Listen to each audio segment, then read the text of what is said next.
Okay, thanks, Edward. My name's Nathan Lynch, and I'm the chair of ceramics at California College of the Arts. And Michelle Hester is the executive director for a group called Oikonos Ecosystem Knowledge. Michelle, do you want to say a little bit about what you do? Sure. Hi, everybody. Thanks for joining to learn about this. I am a seabird biologist and run a nonprofit, so I do a lot of administration these days. And I'm coming to you from Oahu. Our organization has programs in Hawaii, in Chile, and California. So nice to meet you all. All right. I'm very happy that Michelle is here because I can speak a lot about the ceramics and the collaboration, but I don't know as much about the birds themselves. And there's also, we've been doing this work for, I guess, 13 years, and I've forgotten some of the stories or the nooks and crannies of the projects over the years. I sometimes think of it as a side project, but the honest truth is it's half of my practice is the work that I've done with Michelle. And I can't say enough good things about her and her kind of ethos for Oikonos and the way that they do their work in the world. It's quite often that I'll be asking Michelle for specifics about like what a specific bird requires to give it a better habitat. And Michelle reminds me that they're really not looking for something that is a box that they could get off the shelf at Home Depot, or that part of the reason that they started working with us in the first place is that she believes, I think you still believe this, that it partly the pursuit of beauty that will lead to the scientific solution, that borrowing from forms in nature might help solve for some of the problems. So I try to keep that in mind. And I'm starting with this picture of a sculpture of mine it's up in San Francisco right now,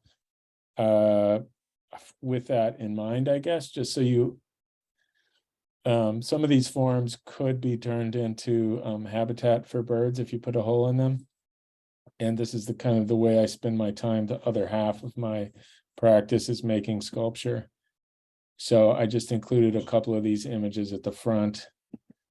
And this is the third of that. This is a two-person drinking fountain that I made for the Headland Center for the Arts. So a little bit like the Seabird modules, it's not, my work in this case isn't so much the object, but what it allows you to do. It's sort of like a tool for social interaction. And what you get when you're going to drink with somebody, whether they're a stranger or a friend, is this sensation of bending over and making this kind of pursing, sucking face with your mouth. And then the water sort of, when you're at a drinking fountain, it doesn't all go in your mouth, right? Half of it goes on your face and you're looking the other person in the eye. So this project even relates for me in my mind is like, it's not so much the ceramic object itself, it's what it does. And I think about my sculpture in those same terms. And this says we've been doing it since 2010. I think we started talking to Matt in 2009. The first project we did was for the rhinoceros auklet, and Michelle and I were brought together by a colleague named Matt Passmore, who runs a design studio in San Francisco. And Michelle and Oikonos were working in Año Nuevo trying to develop safe habitat for the rhino, and ceramics came up as one possible solution. It's beneficial because it'll last forever unless you really try to break it with a hammer. Unlike wood and plastic, which is commonly used for nest boxes, it's not going to contribute any trash to the world. So even if it does break or in 1,000 years it ends up in the ocean, it's not going to be trash. It's going to just provide a habitat for something else in the ocean. And I think this is probably my favorite slide of the whole deck because it holds for me the potential of the project. So the top 4 species are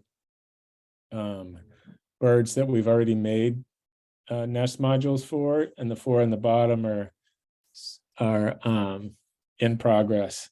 And that's every time we have a new species and a new site, I sort of get re-energized by that possibility and the potential for what we can do.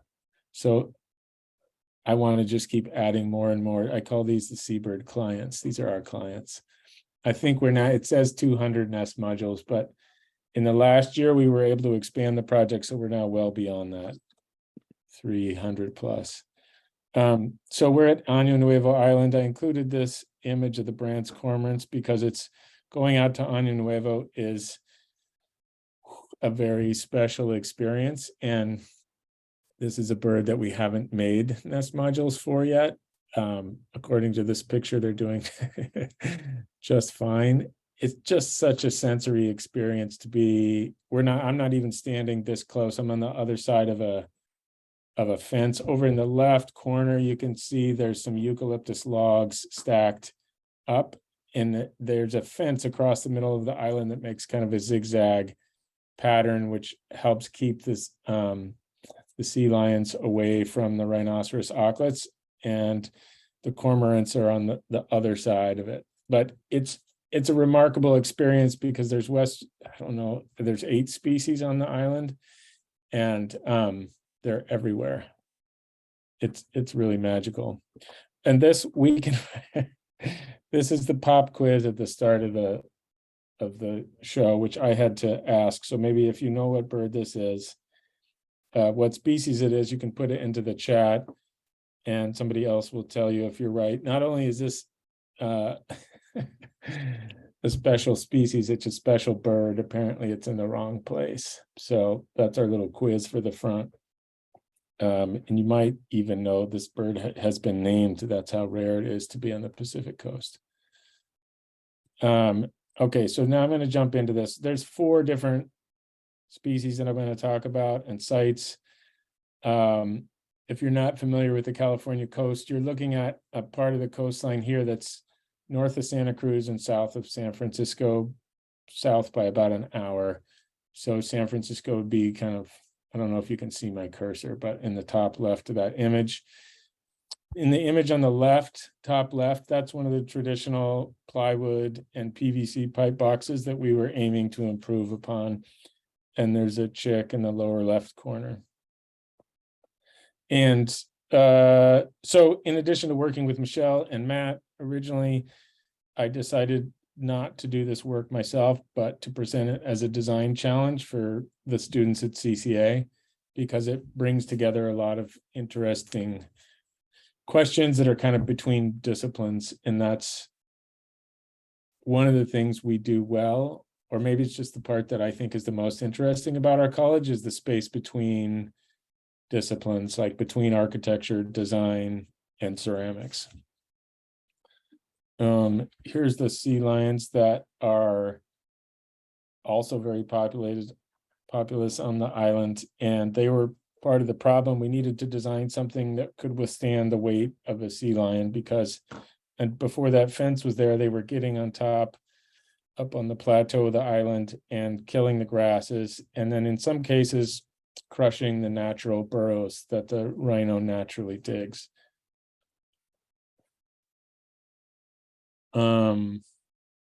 I think this is an adult rhino here, maybe teenage to adult. And there's some of the, this is after one of our boxes has been installed. You can see the organic shape of that kind of kidney bean shape. I think that's one of the original ones from the class with CCA students in 2010. And there's Michelle with some of the students in the background. The building you see behind those students is a former Coast Guard house, Victorian house, that's no longer inhabited by anyone but the wildlife. And there's a small building there. Michelle could tell you more about that. That small little building is for this biologist from Santa Cruz. But you get a sense from this picture of the old box, the new design, and the installation of those. For me, as an art professor at an art and design school, it really doesn't get any better than having a critique on a small island in the middle of the Pacific. I had to pinch myself going out to the island on the Zodiac. And I try and communicate that to the students. This is me doing a demo for the students in our studios in Oakland. Some of the initial designs were way too big.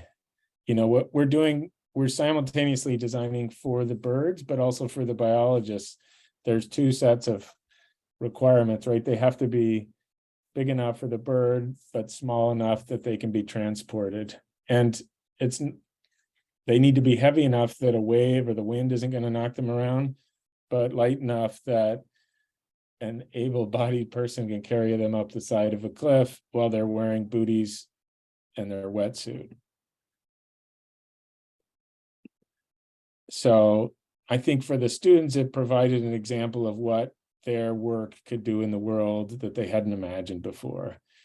And we had a jeweler, I can see here, there's an illustration student, a jeweler, industrial designer, sculpture major, architect.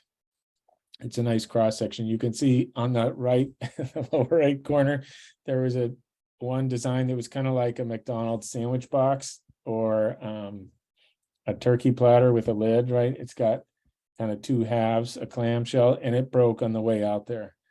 So that's a lesson. Your work has to travel on a boat that's going through waves. And there's the finished group. So in total, we made something like 98 rhinoceros auklet nest modules that were all buried at Año Nuevo. And there's 12 years of data showing what's happened to the breeding population out there. And I want to stress the importance of this for me because I'm not doing the science and I don't have to pretend that I am. And it really validates the work that we're doing. There's so many well-meaning art and design projects that are speculative, where the students design something and it's critiqued, and maybe there's a guest biologist that comes, but they never really know. And this is kind of what separates it from other projects in art school, is that it's a true collaboration and we're working together back and forth. And that's usually when we get the most done, is when Michelle or the other folks that are working in the field, like Jesse or Ryan, when they're in class in the studio, that's when we are sort of the most productive and effective. Or the flip side, if I go to the island and get to hold one of the birds or get to see firsthand what they're doing. So that was the rhinos at Año Nuevo. Second project is on this rock called Orizaba Rock. I think it's off Santa Rosa Island. You can see the map in the lower left corner. This is sort of between off the coast in a triangle near Santa Barbara, Los Angeles. I don't know. The adventures that I've gotten into since I met Michelle are just delightful. I'm being reminded of that while we talk. This is some night video of the ravens trying to get at the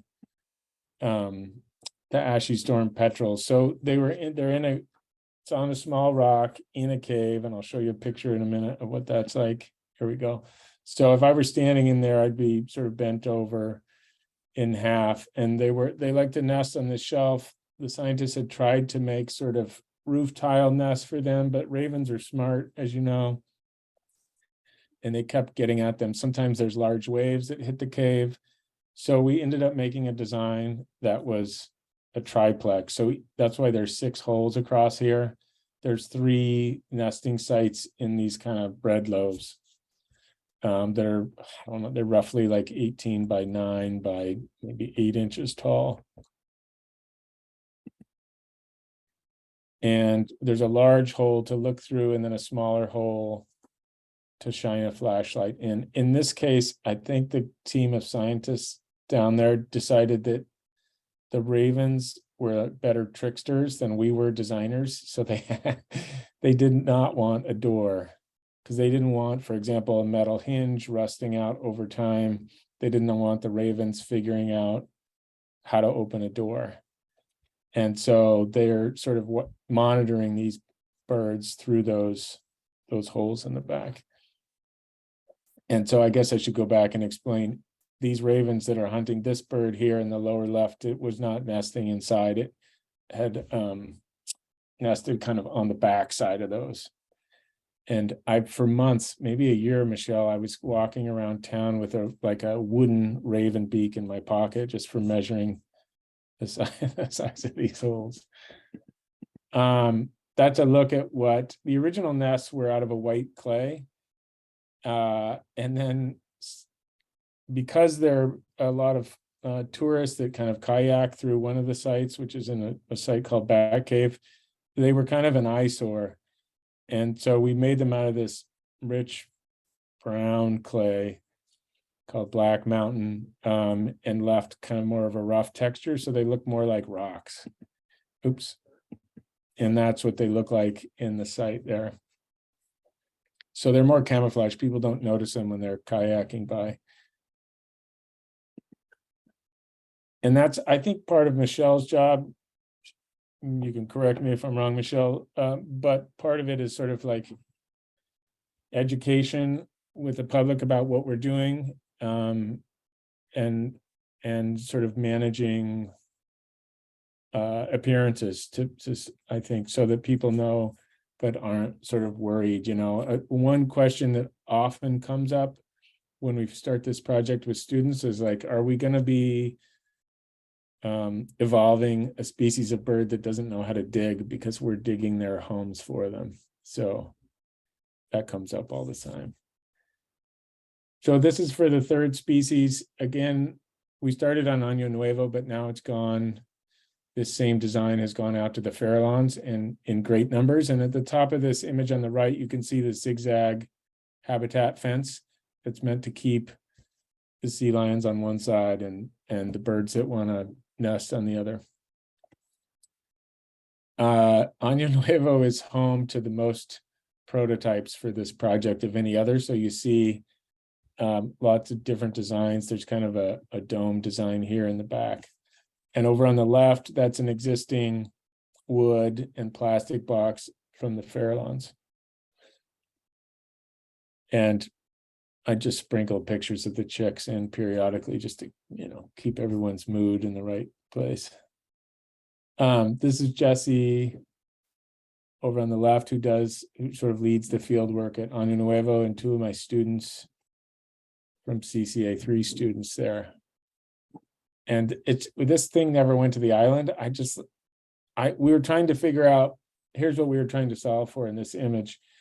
Not all the nest modules get buried. Some are exposed to the sun year round. So they have to be cool enough that they don't end up baking the birds on the hottest days of the year. So these kind of fins were in pursuit of the idea of being cooling, like to off-gas some of the heat, but also to provide shade. The students were investigating an idea of like micro shading, like not having a complete roof over something to shade it, but having these fins which would sequentially provide shade. And we look to things in architecture like thick walls or high ceilings or ventilation, all the things that people have used for many thousands of years to find shade in arid climates. We've looked into those same things. But this design in the end was kind of ridiculously heavy. I just like looking at it because it's a little bit absurd. And then there's this other piece in the lower right, which I think we used elements of, but not that particular design. This was one based on kind of like a bunt pan. So there's a central pillar and a really high ceiling. And to get this hole here is a tunnel, but then if you wanted to trap the bird so you could access it, and get your hand in, you'd sort of rotate this big dome. But the sound of ceramic on ceramics is quite loud and was startling for the bird. And I think they were also too heavy in the end. But those are things you don't really know till you try them out. Here's, I don't know, 6 or 7 prototypes from one season all laid out at Anyo, another picture of the fence. And this was one of the best final critiques. We were waiting on the beach to get out to the island. The waves were too high all day. And then at the end of the day, it kind of settled down. And I remember it because we don't always get the chance to go to the island, and it's closed to the public. So it's a very, very special thing that the students get to do this. And then at the very end of the day, the waves settled down enough that Michelle deemed it safe enough. And they made a run for it. I stayed on the beach, and I think we left a bunch of the gear and just took a few of the nest modules out. But we had a great conversation while we were waiting for the weather to settle down. This design is effectively one that we're using now, but I'll show you what's changed. At this time, we had kind of a mailbox shape to it. And you can see there's kind of an interior wall. So it's big enough to be welcoming, but then it gets narrow so the seagulls won't go in. So it's welcoming to the right species, but not big enough for the wrong species. Sometimes we have trouble with the gulls hanging out or nesting nearby.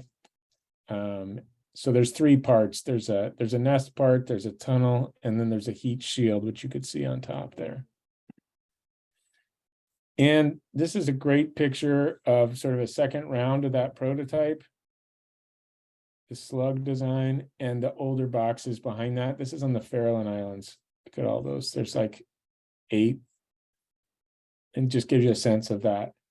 If you don't know where the Farallones are, just check them out when we're done on the map. They're off the coast of San Francisco. I haven't been out there yet. The scheduling hasn't allowed for it, but they have something like 400 Cassins nest boxes that they're hoping to replace, which we have started to do. And we got a big grant this year from the Wildlife Conservation Society to replace those. It was a big step forward for us in terms of production. But just to go back in terms of the timeline a little bit, these are the other experiments in how to sort of move from making a prototype or 10, go from 1 to 10 to 200. On the left, we got a 3D printer that's printing out like a hollow walled Cassin's nest. And on the right, we extruded, I don't know if you remember ever playing with Play-Doh and squeezing the Play-Doh through a device to make hair. This is a very large version of that. Or an industrial example would be like the machine that squeezes out sewer pipes. They're enormous compressors that squeeze the clay into the shape. And the ridges on top here are meant to hold the heat shield off of the nest to let air through there.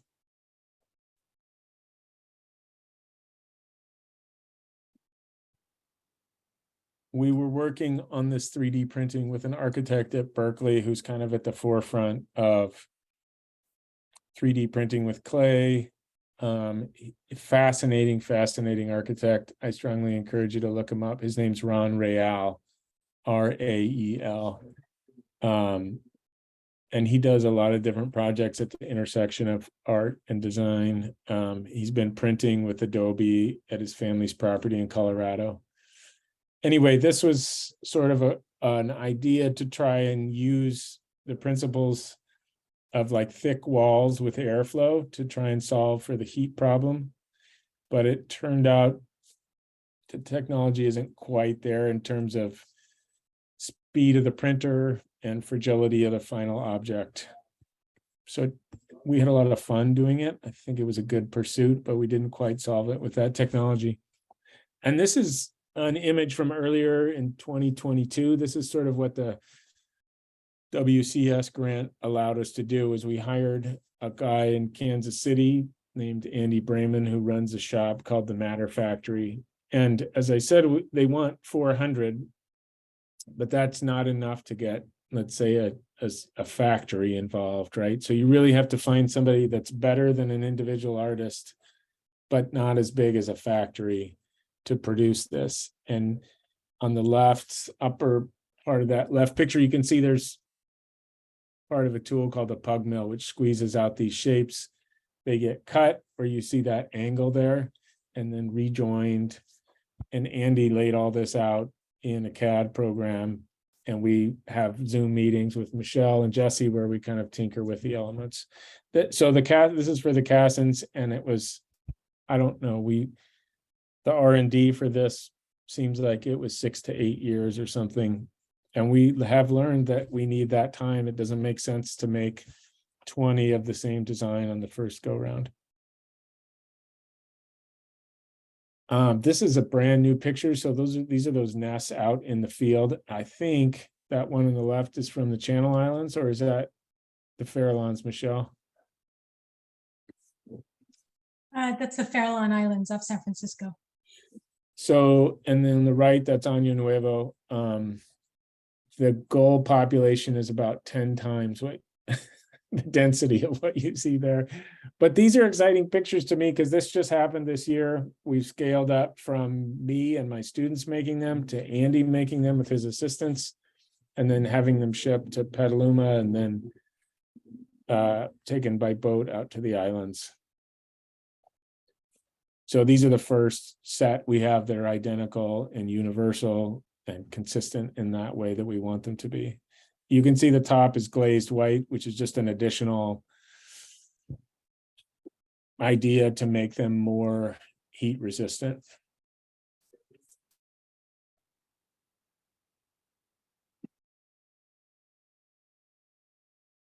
And Michelle can say more about this at the end, but they're temperature testing them throughout the year, and they have proven to be cooler than the plywood boxes. That usually, I think on the Farallones, they have a plywood box with like a piece of cement board on top. And I think the degree of difference is not a lot, but on the given climate change and given the hottest degrees of the year, it is a life or death situation sometimes. Yeah, that was a special bird. That was a Scripps' merlet. The merlets in Southern California and Baja, Mexico have been split into 3 species, and this is called the Scripps' merlet. And there's not very many of them, and they're really hard to study because most seabirds can raise their chicks for 4 or 5 months, and you have 4 or 5 months to study them.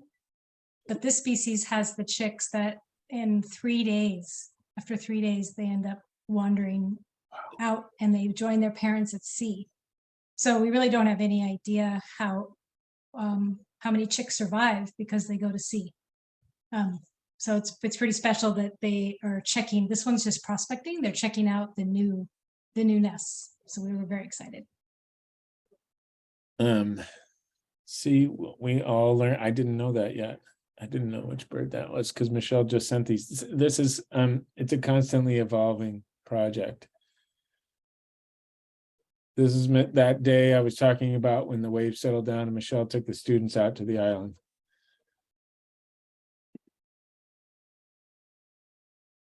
And they're not all of them are going to go out and be biologists, and not all of them are going to go out and be artists. But like the guy who's in front of Jesse here at the front, is named Sue, and he started a community pottery studio in his hometown in Sacramento. So there are ways that that the partnership and the collaboration serves as an example for the students that sort of unfold for them in other ways as they leave CCA. And this picture gives you a sense of how far, is it a mile or something to Año Nuevo from the coast?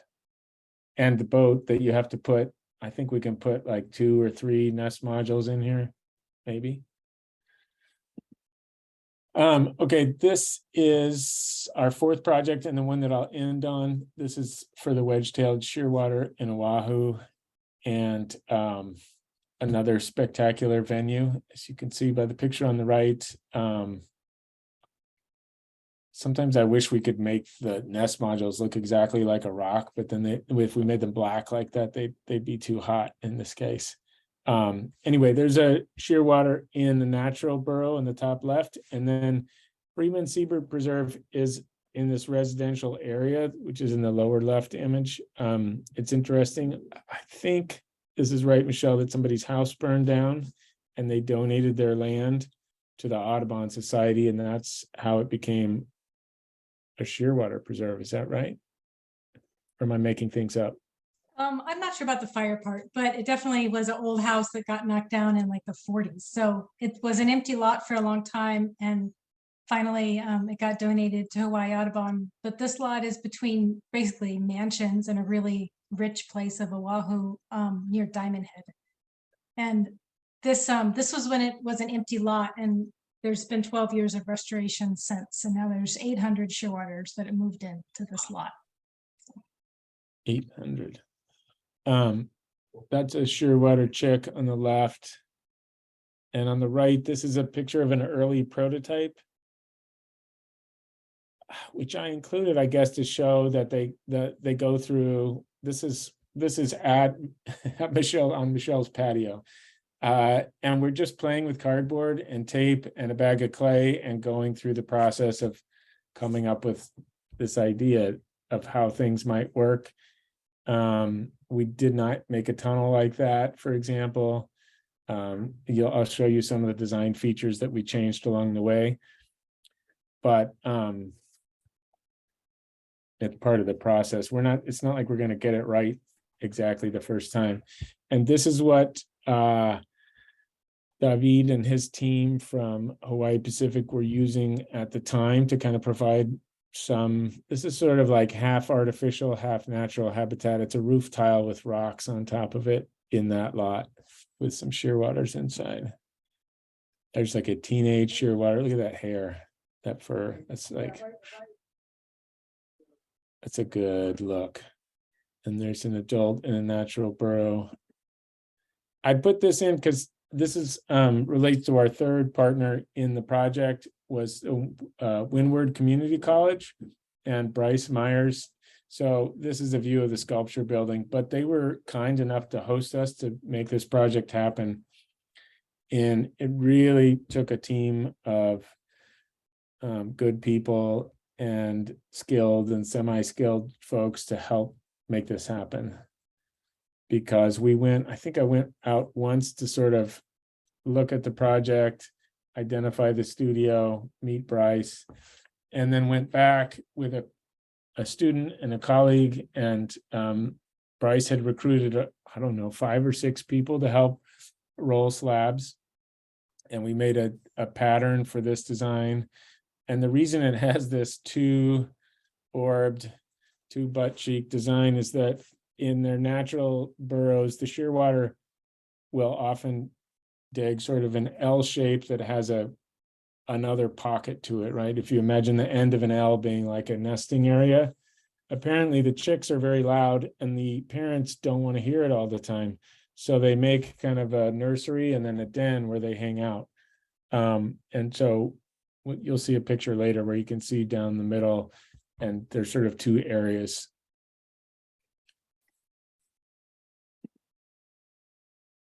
And this gives you, I think, the sense of how many we made and the scale of the studio. But it took many hands. Michelle is back here with a bunch of the tunnels. The tunnels and lids have to be made through a separate process. This was part of the design to have airflow. We had a high peak ceiling to this design, and also have these kind of flaps, C-shaped flaps that stick up, and they serve to hold the lid. So on the left, there's this piece of plywood sitting on those edges, but they also serve to let the hot air out, which is the same I noticed looking at the ceramic studio there in Oahu. Has a really high ceiling and has these levered windows to let the air out the top.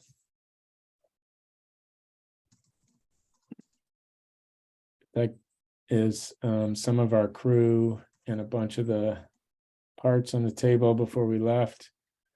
This is this is my son Julian, who's helping. We took a lava rock And when we put the slabs onto those plywood molds, then we just press that texture in. Even though we couldn't make them all out of black clay, we used that texture to make them look a little more natural. And there's the installation in the field, that same field that you saw earlier. And these are the kind of upper right, you can see a kind of mound of dirt and rocks as part of the restoration.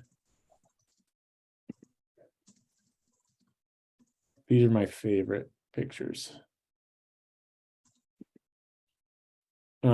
Interestingly, Michelle could probably say more about this, but one thing they've learned on site is that the wedgies don't necessarily like our tunnels. They still prefer a rock entrance. So I think some of those tunnels have been removed and replaced by sort of like a left and a right and a top rock or something like that. They tried the artificial ceramic tunnels and they weren't as effective at attracting the shearwaters. All right, and that's it. I know I've been talking for a long time, and I think there's a bunch of questions in the chat, and probably Michelle has many things to add. So I'm going to stop sharing, I think, but I can share again if there's a particular image people want to look at or point to as an example. Let me just open the chat here. All right, so yeah, I just want to quickly say thank you so much for all that really fantastic information and really great images, especially the adorable ones. Real quick round of virtual applause here for Nathan and Michelle. And I imagine if folks have more questions, feel free to go ahead and put those in the chat. Michelle's did a pretty good job here of answering those as they come along here. Yeah, happy to answer any questions about the birds or the process. And all of these sites are part of a long-term monitoring program for seabirds. And usually it's to answer the question of how's climate change affecting the seabirds? How is the prey changing? Like if the anchovy populations are changing, for example, how are the birds responding? So what's really nice is usually when we put out artificial nests, we have a lot of pre-data. So we know how well the birds were doing in their natural sites and maybe also in the wooden and plastic sites. And then we can see how well they're doing in the ceramic sites. So it does take time, especially for seabirds. Seabirds mostly return to the same exact site to breed every year. They return to the colony where they were born, and most of them try to have the same mate if the mate's any good. They try to have the same mate every year. So getting sort of these stubborn behaviors to get them to occupy a new site does take time. It can take 10 years for, which is what happened in Ornithological Island. It took 10 years for the population of like 50 or so pairs in the ceramic nests for them to do as well as the pairs in the natural underground burrows. Because in the underground burrows, we had experienced breeders. And in the ceramic nests, you have the new breeders, and they live to be 35 to 50. So experience is a really important thing for a lot of seabirds and how well they do.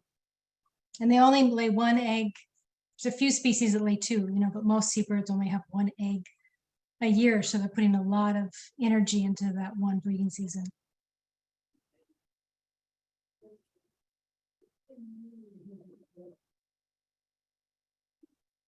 I see some more questions coming in here. Okay. Well, okay, yeah, so we have a question here from Christina. Will you convert all the nests in your program to ceramic, or do wood and plastic have advantages for birds as well? Yeah, I think, I think it's good to use, look at all the materials at your disposal. And I think that ceramic was attractive, especially in places where you needed the durability. It's also attractive for me to pursue this because there's a lot of places where people have gone out to like islands in Alaska and put out plastic things, but then they lose their grant funding and they don't go back. And I feel like you have a sort of responsibility when you put out artificial nests to maintain them. So in places where the maintenance is really important, you want to use really durable materials, which can be, it can be wood and plastic, of course. It's just, you have to take into account your design. And I know that in New Zealand, for example, they use like really thick, like 2-inch thick wood that they mill themselves to make the boxes out of, to make sure that they rot in 10 years instead of 5 years. So we're not going to replace all of the wooden ones, but the decision was made by Fish and Wildlife Service on the Farallones that there are 400 wooden boxes and they do want to replace them all because it's a maintenance nightmare to replace those boxes all the time. Do we clean the nest tunnels after every season?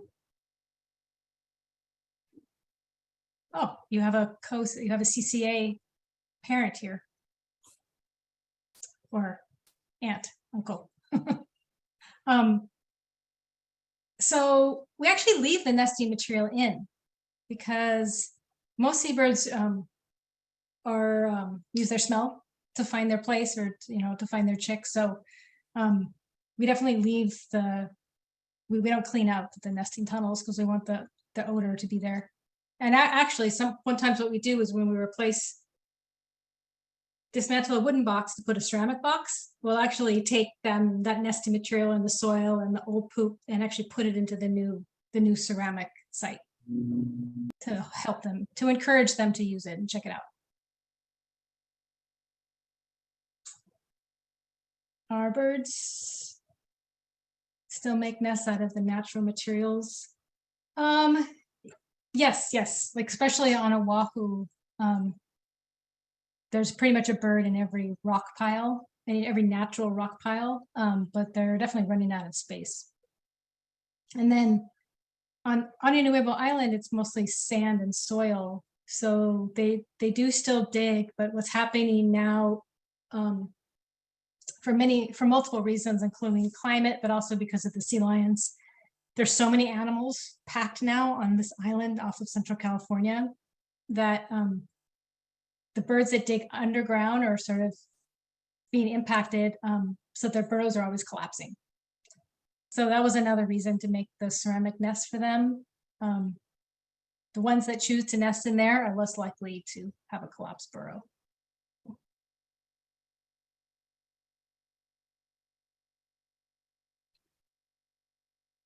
I have a question here, since I didn't see any others popping up. We were talking briefly before the program started about some of the predators that a lot of these species face. And so a lot of these nests are obviously on the ground. That's their whole point.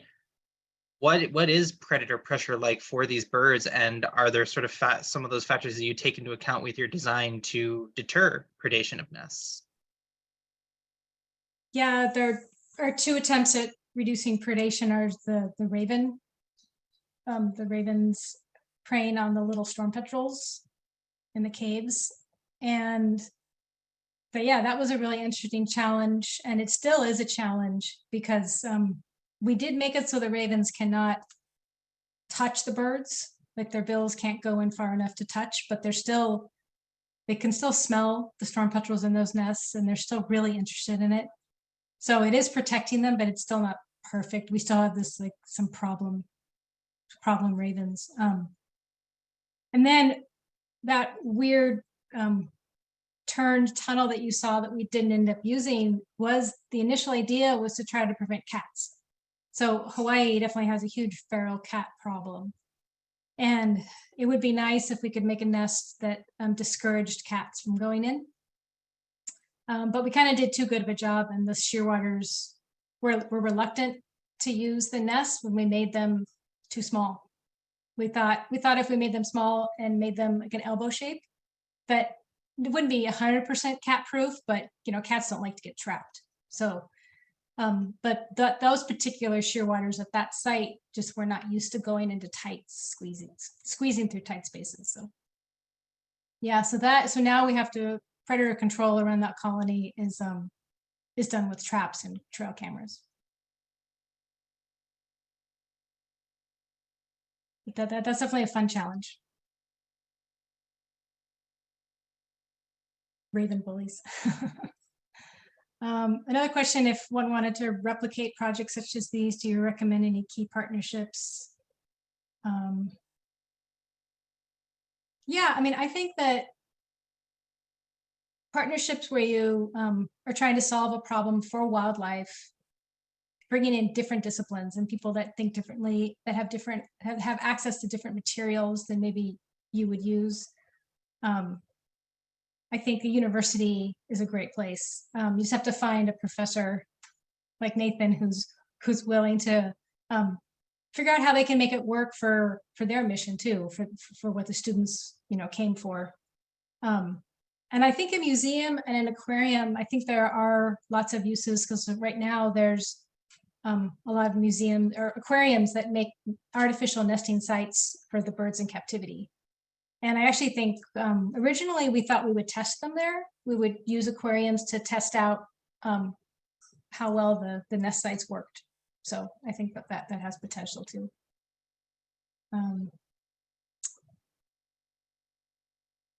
So extreme weather, hurricanes. We've definitely had some extreme weather. Most of them are over 25 pounds. They're like 25 to 40 pounds once you have all the pieces together. So it is the weight that stops them from moving around in like high winds, but it's also that this is fired clay. It's fired to be very durable.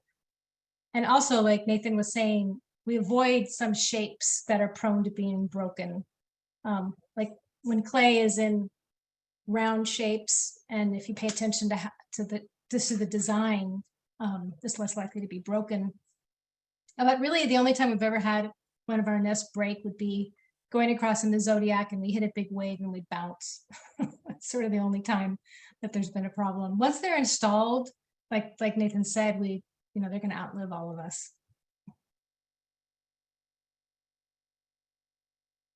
But that's something definitely they have to take into account. Definitely would be high winds, and there are some places that are very sloped. So we've, for example, like right now, a lot of the California coast is falling into the ocean, and there's a lot of ledge nesters like cormorants, and we've thought about making artificial ledges for them where they've lost a lot of habitat. But how do we make sure that a big storm isn't going to knock them down?